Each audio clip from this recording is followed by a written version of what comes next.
নমস্কার বন্ধুরা, রনির মম কিচেনে আপনাদের স্বাগত। আশা করি সবাই ভালো আছেন।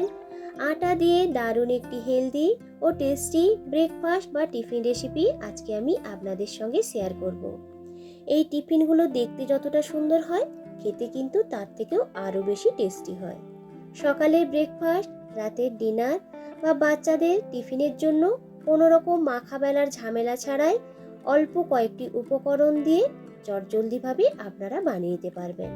আশা করছি আজকের এই হেলদি ও টেস্টি টিফিন রেসিপিটা আপনাদের ভালো লাগবে। একটা লাইক দিয়ে ভিডিওটা দেখে নেওয়ার অনুরোধ রাখলাম। তো দেখুন, আজকের এই টিফিন রেসিপিটাকে বানিয়ে নেওয়ার জন্য এখানে নিয়েছি 1 বাটি আটা। এরপর এর মধ্যে দিয়ে দেব জল। যে বাটি মাপ করে আটা নিয়েছিলাম সেই একই বাটি মাপ করে এখানে নিয়েছি 1 বাটি জল। জলটাকে কিন্তু একসঙ্গে দেবেন না, অল্প অল্প করে জল দিয়ে ব্যাটারটিকে বানিয়ে নিতে হবে। অল্প অল্প করে জল দিয়ে ব্যাটারটাকে বানিয়ে নিলে দেখবেন ব্যাটারের মধ্যে কোনো রকম কিন্তু দলা অংশও থাকবে না, একদম স্মুথভাবে ব্যাটারটা কিন্তু তৈরি হয়ে যাবে। 1 বাটি যে জল নিয়েছিলাম পুরো জলটাই এখানে দিয়ে দিলাম। এরপরে আরও কিন্তু জল লাগবে। এতটাই হেলদি আর এতটাই টেস্টি হয় এই টিফিনগুলো যে একটা দুটো খেলেই দেখবেন অনেকক্ষণ পর্যন্ত কিন্তু পেটটাও ভরা থাকবে। তো দেখুন, এইভাবে ভালো করে ফেটিয়ে ফেটিয়ে ব্যাটারটিকে তৈরি করে নেব, যাতে এর মধ্যে কোনো রকম লাম্পস না থাকে। এরপর ওই ব্যাটারের মধ্যে দিয়ে দিলাম পরিমাণ মতো নুন। নুনটাকে দিয়ে ভালো করে ব্যাটারটির সাথে মিশিয়ে নেব। এরপর আমি আপনাদেরকে দেখিয়ে দিচ্ছি যে ব্যাটারের ঘনত্বটা খুব বেশি পাতলা না, আবার খুব বেশি কিন্তু ঘনও না। একটা মিডিয়াম ঘনত্বের ব্যাটার এখানে বানিয়ে নিতে হবে। হাতার পেছনটাতে দেখুন একটা কিন্তু সুন্দর পাতলা কোটিং পড়ে গেছে। আঙুলের সাহায্যে একটা দাগ টানলে দেখুন দাগটা কিন্তু মিলিয়েও যাচ্ছে না। এইরকম ঘনত্বের ব্যাটার এখানে বানিয়ে নিতে হবে। আর পুরো ব্যাটারটা বানিয়ে নিতে যে বাটি মাপ করে আটা নিয়েছিলাম সেই বাটি মাপ করে 1.5 বাটি মতো জল লেগেছিল। এরপর ব্যাটারটিকে সাইডে সরিয়ে রেখে অন্য একটি বাটির মধ্যে নিয়ে নিলাম কুচিয়ে রাখা পেঁয়াজ, ধনেপাতা কুচি, আর এখানে নিয়েছি একটা লঙ্কা কুচি। ঝালের পরিমাণটা অবশ্যই আপনারা আপনাদের প্রয়োজন মতো নিয়ে নেবেন। দিয়ে দিলাম স্বাদ মতো নুন আর অল্প একটু মিক্স হার্ব। এটা কিন্তু সম্পূর্ণ অপশনাল, থাকে দেবেন, নাহলে কিন্তু স্কিপ করতে পারেন। সমস্ত কিছুকেই প্রথমে ভালো করে মিশিয়ে নেব। এরপর এর মধ্যে দিয়ে দেব 2টো ডিম। আমি এখানে 1 বাটি আটার জন্য 2টো ডিম নিয়েছি। আপনারা চাইলে ডিমের পরিমাণটা এখানে বাড়িয়েও নিতে পারেন। পেঁয়াজ, ধনেপাতা ও লঙ্কার সাথে এরপর ডিম দুটোকে খুব ভালো করে মিশিয়ে নেব। বাচ্চাদের টিফিনে এইভাবে বানিয়ে দিলে দেখবেন তারা কিন্তু রোজ রোজ বানিয়ে দেওয়ার আবদার করবে, এতটাই টেস্টি হয়। তো ডিমটাকে ভালো করে ফেটিয়ে নিয়েছি। এরপর টিফিনগুলোকে তৈরি করে নেব। প্যানটাকে ভালো করে গরম করে নেওয়ার পর সামান্য একটু তেল ব্রাশ করে নিয়েছি। এরপরে যে ব্যাটারটা তৈরি করে রেখেছিলাম দেওয়ার আগে ভালো করে ব্যাটারটিকে মিশিয়ে নেব। 1 হাতা মতো ব্যাটার দিয়ে দিলাম প্যানটা ঠিক মাঝখানটাতে। প্যানটাকে ধরে এইভাবে একটু ঘুরিয়ে নিলেই দেখতে পাবেন ব্যাটারটা কিন্তু খুব সুন্দরভাবে প্যানের মধ্যে ছড়িয়ে পড়বে। গ্যাসের ফ্লেমটাকে এখানে একদম লোতে করে দিতে হবে। এখানে নিয়েছি একটু সাদা তিল আর কালো জিরে। ওপরটা শুকিয়ে যাওয়ার আগে সাদা তিল এবং কালো জিরেগুলোকে ওপরটাতে এইভাবে ছড়িয়ে দেব। এরপরে অল্প একটু তেল এইভাবে একটু ব্রাশ করে নেব, তাহলে দেখবেন তিল এবং কালো জিরেটা খুব সুন্দরভাবে ওপরটাতে কিন্তু সেট হয়ে যাবে।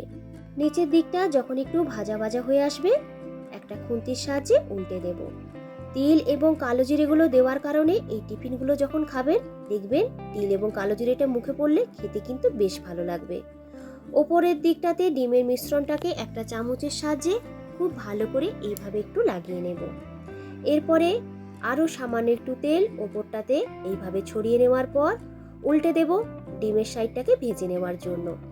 তো দেখুন তিলটা কালো জিরেটা কিন্তু বেশ একটু ভাজা ভাজা হয়ে এসেছে। ওপরটাতে আরও একটু সামান্য তেল এইভাবে ব্রাশ করে নিয়েছি। আবারও কিন্তু উল্টে দেব। দেখুন ডিমের সাইডটা কিন্তু খুব সুন্দরভাবে লালচে করে ভাজা হয়ে গেছে। এইভাবে উল্টে পাল্টে দুদিকটাতে একটু হালকা লালচে ভাব ধরে আসা পর্যন্ত এক একটাকে ভেজে নিতে হবে। তো দেখুন কতটা সুন্দর দেখতে হয়েছে আর খেতে কিন্তু ভীষণই টেস্টি হয়। একবার হলেও আপনারা এইভাবে বানিয়ে দেখবেন। একই রকমভাবে আরও যে ব্যাটারটা বানিয়ে রেখেছিলাম সেই ব্যাটার থেকে এক একে করে সমস্ত টিফিনগুলোকে বানিয়ে নেব। স্কুল অফিসে টিফিনের জন্য হোক, সকালে ব্রেকফাস্ট বা রাতের ডিনারে আপনারা এইভাবে একবার বানিয়ে দেখতে পারেন। এতক্ষণ পর্যন্ত যেসব বন্ধুরা আমার সাথে আছেন তাদেরকে জানাচ্ছি অসংখ্য ধন্যবাদ। আমার চ্যানেলে যদি নতুন বন্ধু হয়ে থাকেন, অনুরোধ রইল চ্যানেলটিকে সাবস্ক্রাইব করে সাথে থাকার জন্য। আর পাশে থাকা বেল আইকনটা কিন্তু অবশ্যই প্রেস করে রাখবেন। যখনই নতুন কোনো ভিডিও আপলোড করব তার নোটিফিকেশান আপনাদের কাছে কিন্তু চলে যাবে। তো দেখুন, আরও একটা তৈরি করে নিয়েছি।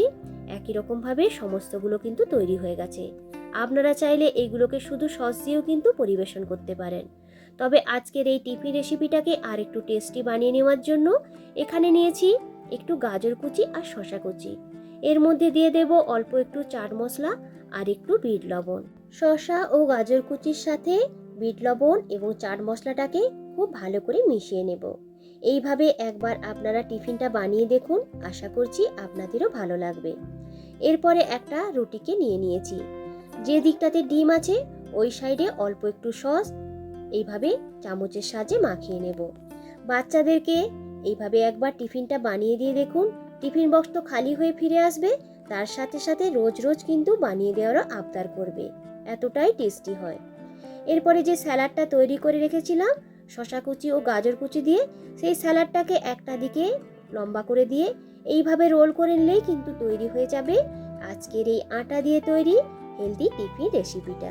দেখতে দেখুন কতটা সুন্দর হয়েছে, খেতে কিন্তু তার থেকে আরও বেশি টেস্টি হয়।